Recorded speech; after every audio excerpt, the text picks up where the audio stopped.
Assalamualaikum warahmatullahi wabarakatuh. Segala puji bagi Allah, Tuhan seru sekalian alam.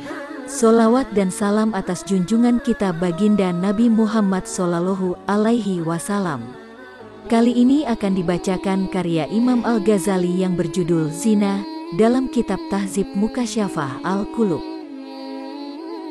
Allah Subhanahu wa Ta'ala berfirman, dan orang-orang yang menjaga kemaluannya.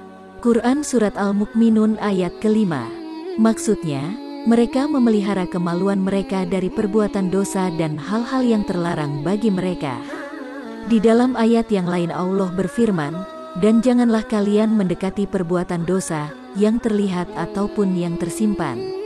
Quran Surat Al-An'am ayat ke-151 yang artinya, perbuatan dosa besar seperti zina atau yang kecil seperti sentuhan dan rabaan. Ada sebuah hadis Rasulullah Shallallahu Alaihi Wasallam yang menyatakan, kaki, tangan, dan kedua mata juga bisa melakukan zina. Hadis sahih diriwayatkan Imam Ahmad. Allah Subhanahu wa Ta'ala berfirman, katakanlah kepada orang-orang yang beriman untuk memejamkan mata mereka dan menjaga kemaluan mereka. Hal demikian adalah lebih selamat untuk mereka. Quran Surat An-Nur ayat ke-30. Dalam ayat ini Allah memerintahkan orang-orang Islam agar memejamkan mata dan menjaga kemaluan mereka dari perbuatan haram. Allah telah melarang perbuatan dosa di dalam banyak ayat Al-Quran. Allah Subhanahu wa Ta'ala berfirman, dan barang siapa yang melakukan hal itu, maka dia akan mendapat dosa. Quran Surat Al-Furqan ayat ke-68. Mendapat siksa di neraka. Konon, siksa itu adalah sebuah jurang api di neraka.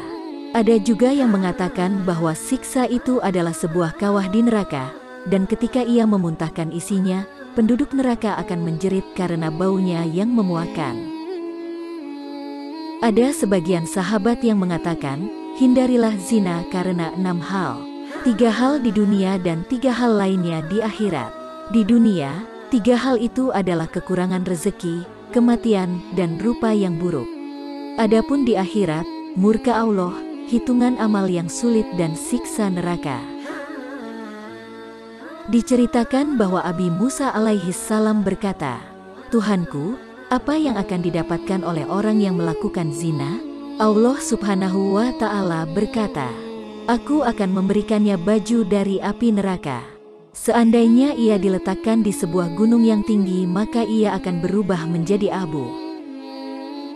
Rasulullah Shallallahu Alaihi Wasallam berkata, jika seseorang melakukan zina, keimanan akan keluar darinya, menjadi semacam awan yang memayunginya. Jika ia sudah selesai melakukannya, keimanan akan kembali kepadanya. Hadis riwayat Abu Daud.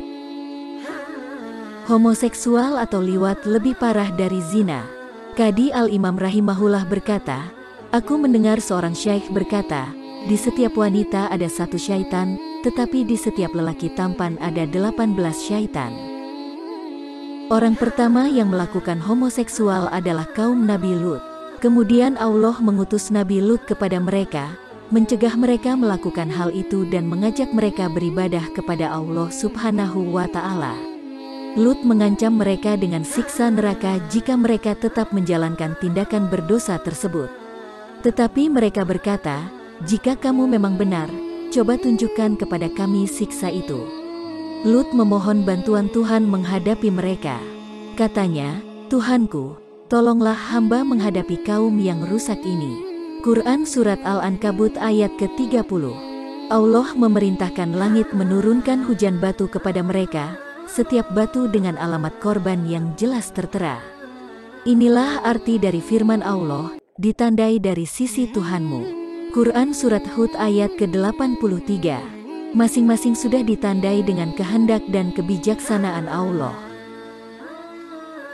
Mujahid radhiyallahu anhu berkata, ketika pagi menyongsong, Jibril datang kepada mereka dan memporak-porandakan kampung mereka. Ia rentangkan sayapnya dan menggulung mereka dalam lipatan sayapnya. Mengangkatnya tinggi ke langit hingga penduduk langit mendengar lolongan anjing dan kokok ayam mereka. Jibril membalikkan kampung itu, Benda pertama yang jatuh adalah rumah-rumah mereka. Tidak ada bangsa manapun yang lebih parah dari siksa mereka ini. Allah telah membutakan penglihatan dan menghancurkan kampung mereka. Ada 5 kampung yang porak-poranda, dan yang terbesar adalah Sadum. Kampung ini yang disebutkan dalam surah Al-Najm. Konon, ada sekitar 4.000 orang di sana.